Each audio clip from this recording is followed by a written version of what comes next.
Well, hello, hey, Mitchell here. Um, I've been calling my channel Streaming Consciousness, and that's kind of what it is actually. I mentioned long ago that speaking of my channel called Streaming Consciousness. I mentioned long ago that we are all channels. Basically, this entire personality, this entire experience, is a channel through this being. And maybe I need to be careful because I get a little too deep too fast, and folks are like, what the hell is he talking about? Well,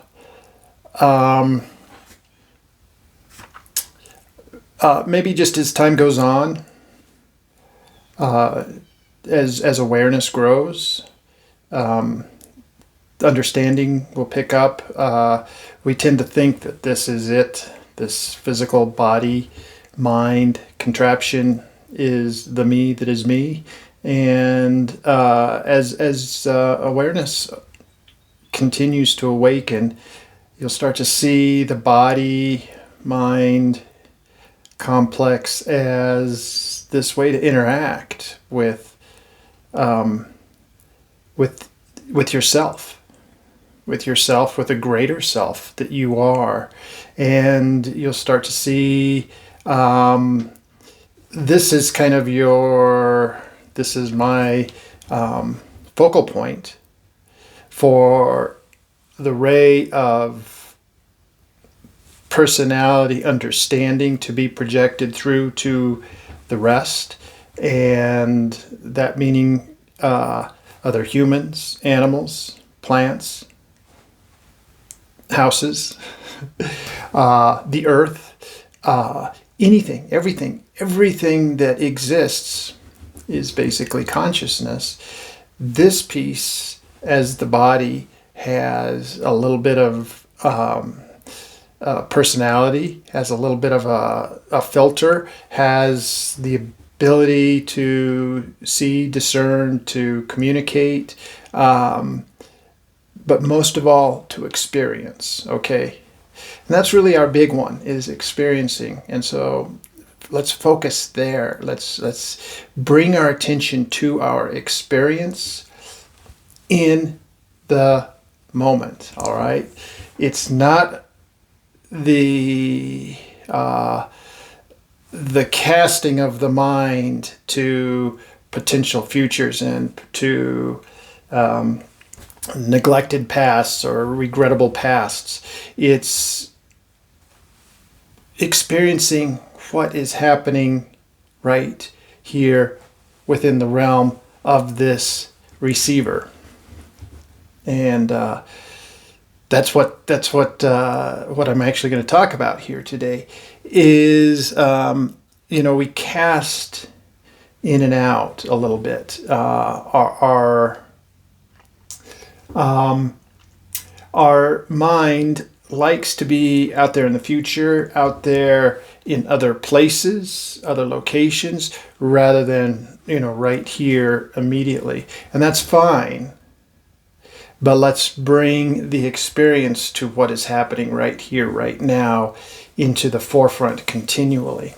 And I had a little experience yesterday. So for the most part, I try to just be right here, right now, but also aware, right? Because this is our world, and one person can be a global influence on this world. So when I say, be your experience right here, right now, that doesn't mean to just shut everything out. It means to relate all these things, but let's not create potential futures that are based on what other people and other things are doing.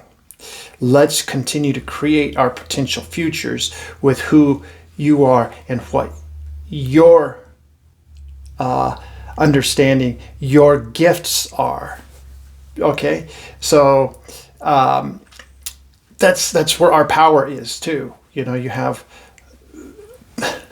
who knows, a quantum leap, more power when you are in your own passion and pushing out your passion into the world than when you're mentally out there seeing all the chatter and the craziness that's happening and fretting about how that's going to affect me down the road.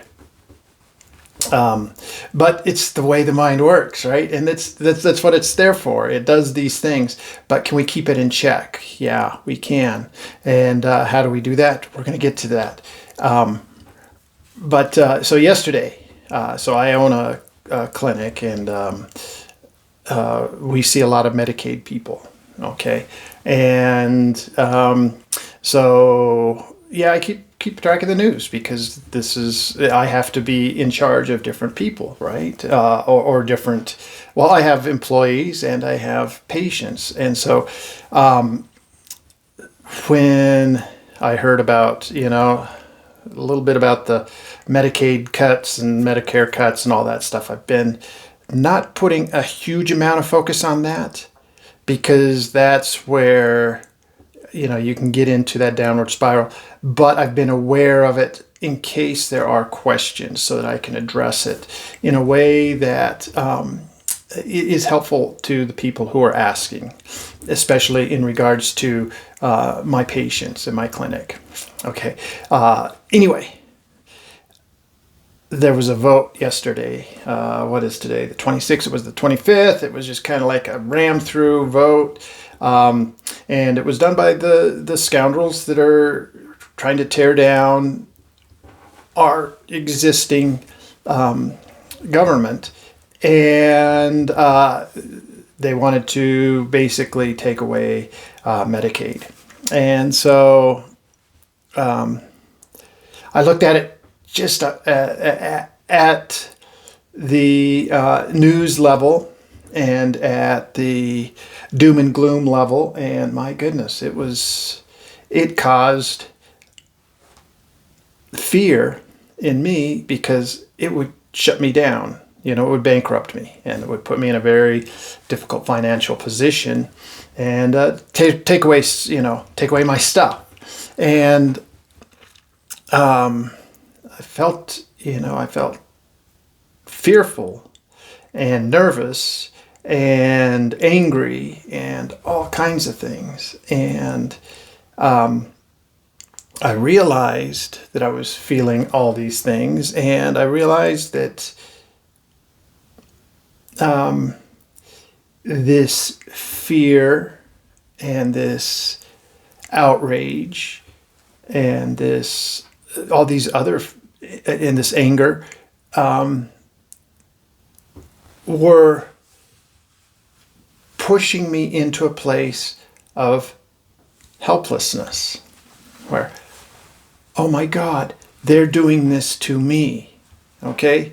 Victim and helplessness.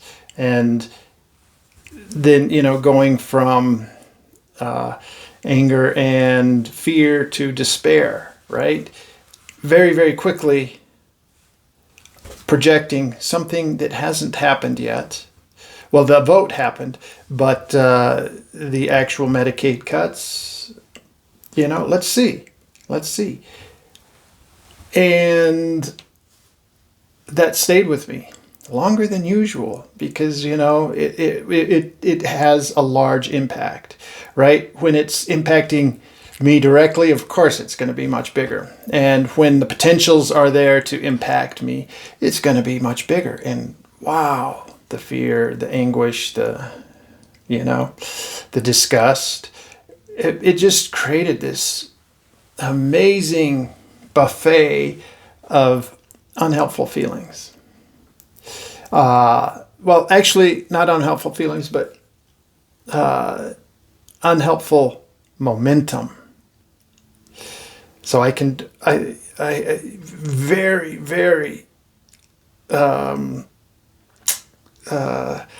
concertedly pulled back, and wow, it is so easy to go down that road of fear, anger, outrage, and then helplessness. You can just get there. And you've done all this work, and you've been feeling better, and you've been, coming into peace within yourself here and there. But then this one thing that just cuts too deep, that lands too close to home, just shatters all of your practices that quickly. And I watched all that, and I saw that, and I saw it happening within, and I noticed that it was the mind like a big flywheel, and it got momentum, and that flywheel starts spinning, and it's heavy, and it's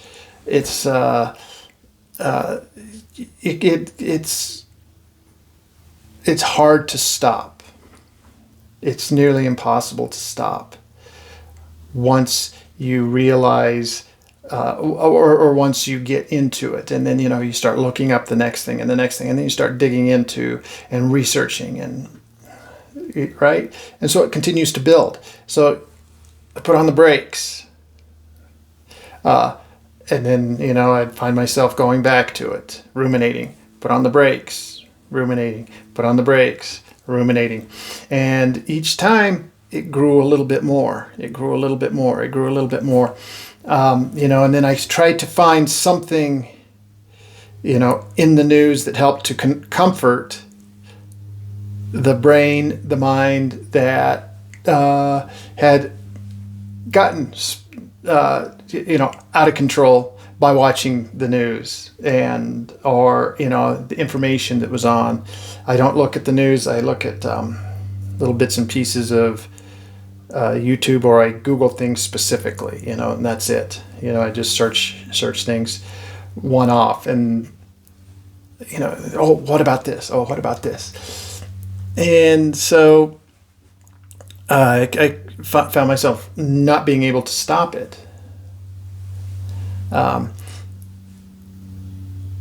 But in the end, I had to really, like I said, a concerted effort to turn away. And that was really all I could do, was just turn away. I could, there's lots of different things I could do. I could look through, and I could do the math and see, well, if I lose all my Medicaid patients, what happens to the income stream? What happens to my patients? Where do they go? Where can I refer them? Can I offer them a cash price that's different, or that's affordable, that I can still abide by? Just, I could do all those exercises to help me to feel better, but I'm still relying on the brain to do the stuff to make the brain feel better. And it just seems like it adds more.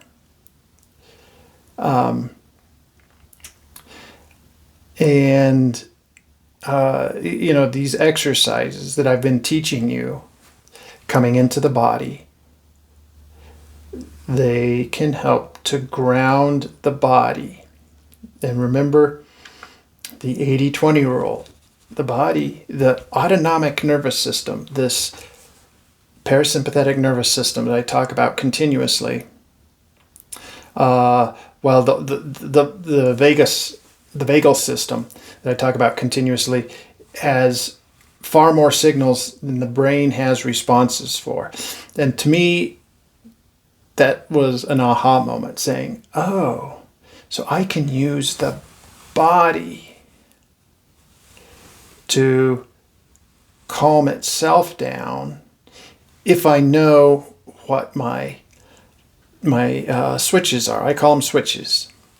My switches where I can turn on the parasympathetic, turn off the sympathetic. And then it's a 3-to-1 battle for the head, right? If the body is saying, I'm calm, I'm calm, I'm calm, and the brain is saying, shit's gonna happen, but the body is pulling it down, then the brain has harder time getting that far out of control, especially when we're doing these practices and we're continually bringing our awareness or our body's physiology, its mechanisms, to force our awareness from the amygdala, from the reactionary space, to the frontals, the hippocampus and the prefrontals,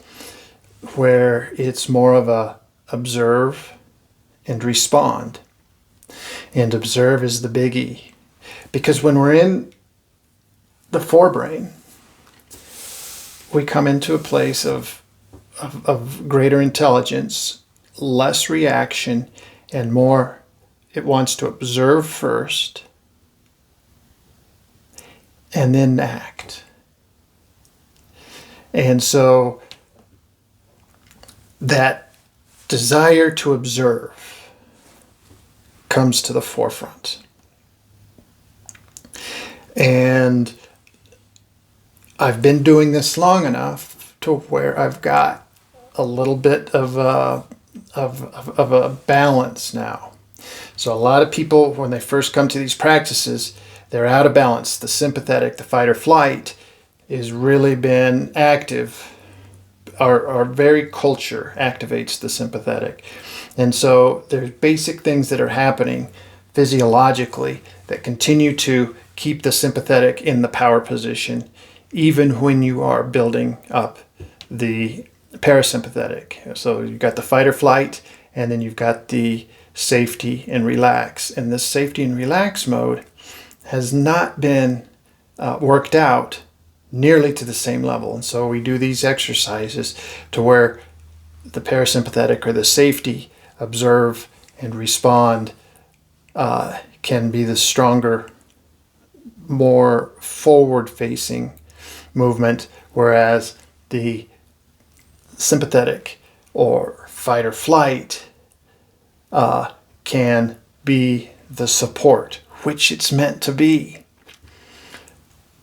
But the sympathetic is the larger, more dominant system. It's the strength. It's the go-to. And we need to flip-flop that. But that's where mindfulness comes in, because in our culture, with the amount of stimulation that's going on all the time, we need to have these exercises that root the parasympathetic, the basics, the safety first. Okay? So that's, meditation is a great modality, and I highly, highly encourage it. But I'd also encourage you to go back and look at my different exercises, particularly those meditations where we will go into the meditation, but we'll first do multiple exercises by getting the sympathetic released. So we turn off the sympathetic, and then we get the parasympathetic turned on and more forward. And then we also are oxygenating. And so we're forcing our attention to come into the prefrontals rather than down in the reactionary brain. And so all these things put together, they create allies that help this feel better at the outset. Okay, and I've heard some people on, with good intentions saying, hey, if you need to have your comfort food binge, go for it. Okay, I'm going to caution on that, because that's still part of where we're at, coming through in a reactionary mode. And the reactionary, it's being rewarded more on a dopamine level, where it's given a hit, where it's addictive, versus a serotonin level, where you're calm and you're peaceful and it's okay. Okay, the dopamine is getting you up and down, up and down, up and down, whereas the serotonin gets you into peace and then helps you to stay in peace. Okay, and that's what I'm trying to, what we do with these exercises is we are turning on those safety pieces within us, those the safety components, the safety physiology, the safety chemicals, the safety nervous responses. Okay. Anyway, I went into fear. I saw it. And I then fed the momentum. Uh-oh, excuse me. Somebody is trying to knock over my little camera tripod. This is Uga. Say hello, Uga. She doesn't want to say hello. She's just a little camera shy. There, yeah. So I've got two little black kitties, rescues, Uga and Booga. And they came named, and they're almost exactly the same, except for Booga has a little kink in her tail, and Uga's tail does not have a kink. And they obviously have different personalities, but when you look at them across the room, you got to look for the kink in the tail. Oh, there she goes. Booga's down there, so. Where was I? Sorry, I got distracted. We had a little kitty encounter. I got into fear, and I felt the momentum, and I let the momentum take me. And so I luckily had this baseline of peace built up. And that helped me come back maybe quicker, maybe more completely sooner than had I been just sort of in a sympathetic fight or flight mode continuously. I had been practicing building my safety, well-being, and peace physiology. And so I'll release another video, another meditation where we do all these things. So look for it. I'll do it. I'll put it out tomorrow. It'll be turning off the fight or flight, turning on the safety and the rest and the peace mode within the body. That floods the whole system, which actually brings your awareness into a more conscious brain. It elevates your consciousness, literally. When I used to work as a counselor at alternative school for boys back in the day, a juvie hall, getting these kids out of reactionary mode, out of the amygdala into the forebrain, your IQ skyrockets between 12 and 15 points, just like that, by coming out of reactionary mode.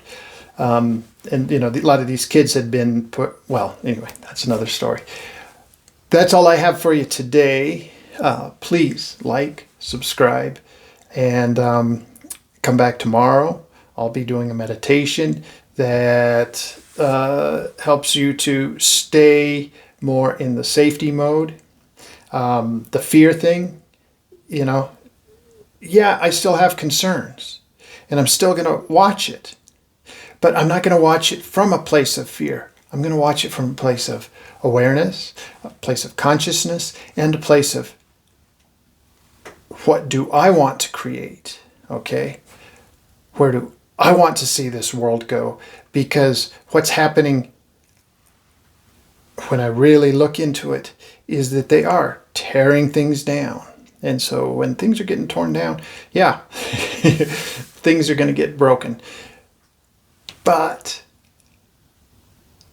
I'm going to be on the right there for the rebuilding, okay? And in fact, I'm already rebuilding.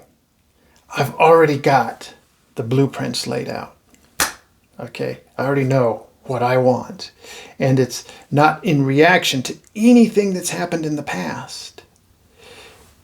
It's all out of what is this piece's gift and what is this piece's passion to put into the world. So that's what I have for you today. Thank you so much. You have a wonderful day. Like, subscribe. I've got up to, I think, 3 views now. Yeah. Okay. We'll see you soon. Bye-bye.